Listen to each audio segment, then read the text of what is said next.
2021 में अब बहुत सारी जगह ओपन हो चुकी है टूरिज्म के लिए और बहुत सारी जगह खुलने वाली भी है। आज मैं आप लोगों को ट्रैवल हिस्ट्री कॉन्सेप्ट के बारे में बताऊंगी, उसकी क्या इंपॉर्टेंस है, इसको कैसे बिल्ड किया जाता है और कौन कौन सी कंट्रीज हैं जिसको आप ज़्यादा से ज़्यादा ट्रैवल करके अपनी वैल्यू पासपोर्ट में बढ़ा सकते हैं। तो अगर आप इसके न्यू दर्शक हैं तो प्लीज़ इस चैनल को ज़रूर सब्सक्राइब कीजिए। मैं आपके लिए ऐसे इंफॉर्मेटिव वीडियोस लेकर आती रहूँगी। चलिए समझते हैं ट्रैवल हिस्ट्री कॉन्सेप्ट के बारे में। ट्रैवल हिस्ट्री जैसे कि इसके नाम से ही पता चलता है कि आपने कहाँ कहाँ ट्रैवल किया है और काउंसलर आपसे यही जानना चाहता है कि आप कौन कौन सी कंट्री जा चुके हैं, कौन कौन सी कंट्री में ट्रैवल करके वापस आ चुके हैं एक्चुअली। और वो ऐसा क्यों जानना चाहते हैं, सीधा किसका कॉन्सेप्ट है, वो इसलिए ऐसा जानना चाहते हैं ताकि आप उनकी कंट्री में एज ए ट्रैवल वीजा लेके जाके वहाँ पर रुक ना जाए।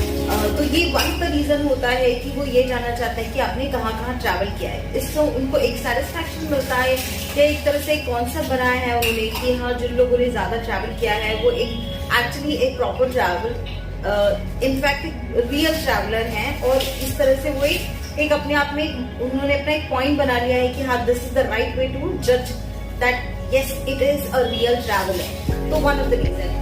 और क्या होता था कि ये एक्चुअली बहुत पहले से ही चला आ रहा है कि 1980s में और 1970s में लोग तब से एक्चुअली शुरू हुआ। तब इतना ज्यादा ये हार्ड रूल्स रेगुलेशन नहीं थे टूरिज्म के, तब लोग वीजा ऑन अराइवल पे चले जाते थे या फिर अभी भी मोस्टली कई लोग कई जगह पे ऐसा करते हैं। तो तब से ये कॉन्सेप्ट ऐसे चला आ रहा है। तो इस तरह के इमिग्रेंट्स को कम करने के लिए इन्होंने ये एक पॉइंट बनाया है कि ट्रैवल हिस्ट्री चेक की जाए।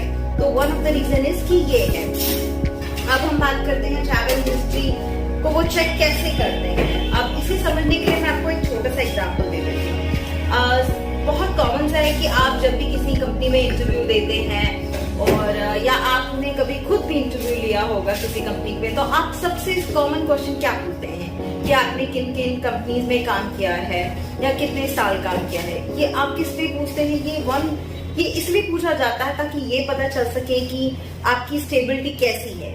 सेम काउंसलर आपसे भी यही जानना चाहता है कि आपकी स्टेबिलिटी कैसी है, मतलब आप कितने मतलब आप एक्चुअली में ही नॉर्मली भी आप इस तरह से मतलब ट्रैवल वीजा पे जाके वापस आते हैं या नहीं आते हैं। ये सब चीजें चेक करने के लिए काउंसलर इन चीजों को भी ध्यान में कंसिडर रखते हैं और इन चीजों को भी एक्चुअली अपनी पॉइंट ऑफ व्यू से वो लोग चेक करते हैं। टॉक अबाउट अब हम बात करते हैं ट्रैवल हिस्ट्री को बिल्ड कैसे करें। इसके लिए कुछ पॉइंट्स में डिवाइड करते हैं ताकि ये ज्यादा क्लियर हो सके और आप इन पॉइंट्स को ध्यान में रख के आप इसे अपने वीजा प्रोसेसिंग को इम्प्रूव कर सकते हैं। ये चीजें सिर्फ नॉर्मली ट्रैवल हिस्ट्री बिल्ड करने के लिए भी है और प्लस जो लोग एक्चुअली में ट्रैवल करना चाहते हैं उन सभी के लिए भी है। तो किन किन पॉइंट्स को ध्यान में रखिए। देखिए, अगर आप ट्रैवल हिस्ट्री बिल्ड करना चाहते हैं और आपका पर्पस एक्चुअली में एक ट्रैवल हिस्ट्री बिल्ड करना है, तो सबसे पहला पॉइंट आता है कि आप ट्रैवल कहाँ कहाँ करें या आपने ट्रैवल कहाँ कहाँ किया है। तो आप मोस्टली सबसे फर्स्ट पॉइंट में ये रखिएगा कि आपने वेयर ऑल यू ट्रैवल। तो आप ट्रैवल कहाँ कहाँ करते हैं इन चीज़ों पे ध्यान दीजिए। क्योंकि जैसे आपने शुरुआत में ट्रैवल करना शुरू किया तो ऑब्वियसली जब शुरुआत में ट्रैवल करना शुरू किया तो आप नियर बाय कंट्रीज में जाएंगे। थाईलैंड हो गया, मलेशिया हो गया, सिंगापुर हो गया, ये सारी नियर बाय कंट्रीज हो गए। उसके बाद आप आगे ट्रैवल कीजिए, ठीक है, कि आपने आगे सिंगापुर, हांगकांग, ये बाली, इस तरह से कंट्री, मतलब आपका एक ट्रैवल ये पर्पस हो जाएगा कि हाँ ये क्लियर कर है कि हाँ आपने तो पहले नियर बाय कंट्रीज जहाँ पे वीजा ऑन अराइवल मिल रहा है और जहाँ पे ई वीजा फैसिलिटीज हैं, आपने उन कंट्रीज को ट्रैवल करना है पहले। ये एक ट्रैवल का वे होता है। तो आप अगर इस तरह से कहाँ ट्रैवल करते हैं और आपने किन किन कंट्रीज में ट्रैवल किया हुआ है, ये मायने रखता है। दूसरा पॉइंट आ जाता है कि अगर आप कितनी कंट्रीज में ट्रैवल कर चुके हैं। कई बार काउंसलर जो है ना बहुत ही ट्रिकी क्वेश्चन पूछ लेते हैं। वो ये नहीं पूछते हैं कि आपने किन किन कंट्रीज में ट्रैवल किया, एक्चुअली वो ये पूछ लेते हैं कि आप इंडिया से कितनी बार बाहर जा चुके हैं। तब मैंने बहुत सारे ऐसे एक्चुअली पर्सनली भी पासपोर्ट देखे हैं जिन्होंने बहुत सारी कंट्रीज एक बार में ट्रैवल कर लिया, मतलब वर्ल्ड एक बेल्ट के हिसाब से बोला जाए, जैसे कि हो गया सिंगापुर, हांगकांग, मलेशिया, थाईलैंड, वो एक ही बार में घूम कर आ गए। और इसी तरह से दूसरी और भी बेल्टें हैं जो वो एक ही बार में घूम कर आ गए। तो अगर काउंसलर ये क्वेश्चन पुट अप करता है कि आप कितनी बार बाहर गए हैं, तो ऑब्वियसली आप अपने हिसाब से यही बोलेंगे कि आप एक ही बार बाहर गए हैं। तब आप ऑब्वियसली वहां जाके ये बोल सकते हैं कि मैंने इतनी कंट्रीज ट्रैवल किया है। वैसे तो ये नेगेटिव पॉइंट नहीं होना चाहिए, पर ये उनके लिए हो जाता है, उनको ऐसा लगता है बेसिकली कि ये आपने जानबूझ के, या फिर वो इसे पॉजिटिवली नहीं लेते हैं। वो ये सोचते हैं कि आपने सिर्फ ये ट्रैवल हिस्ट्री बिल्ड करने के लिए किया है। तो आप ऐसा ना कीजिए।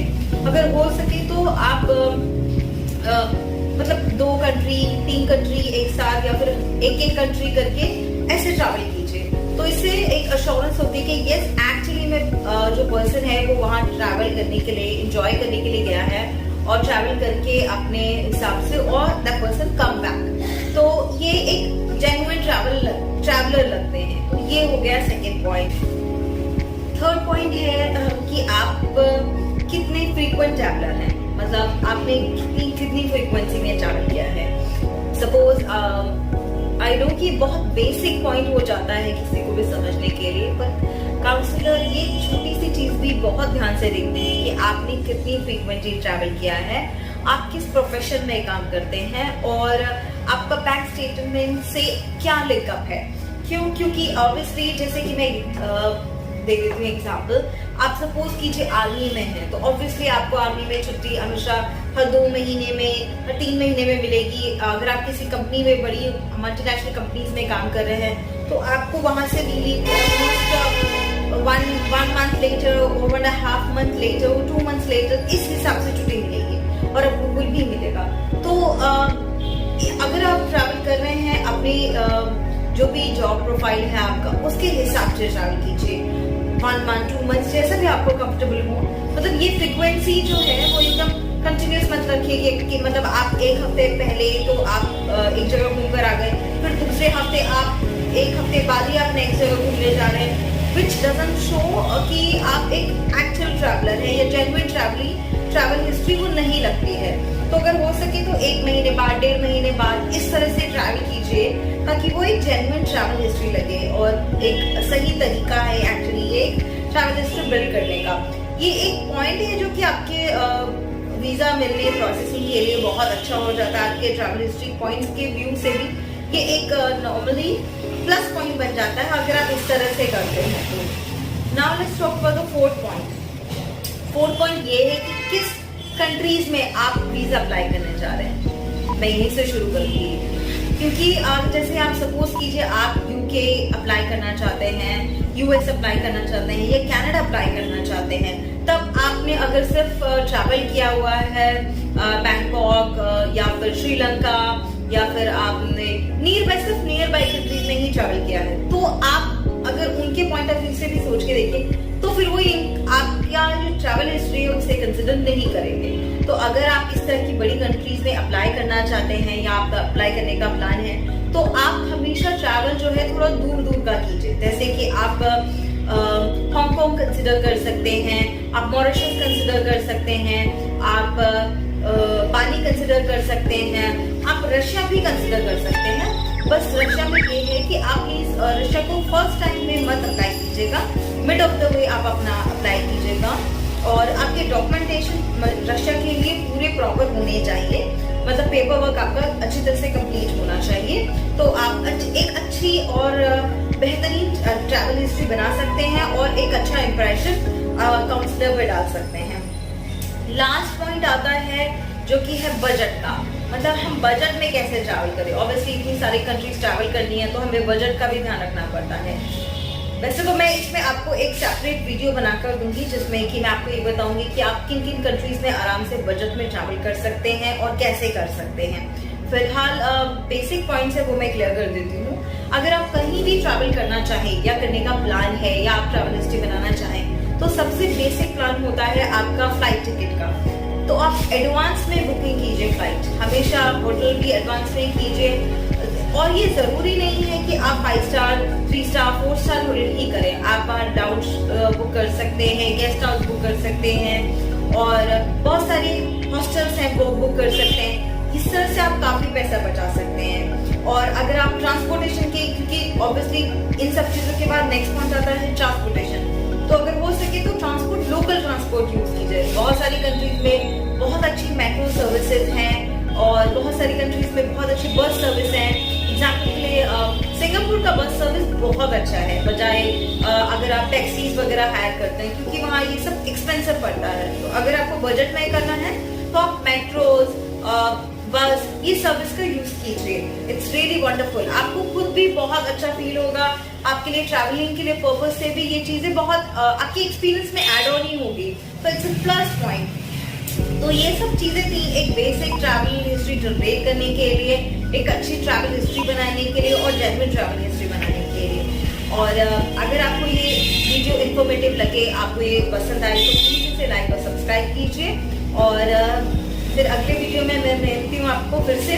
तब तक के लिए this is Nisha Chauhan signing of.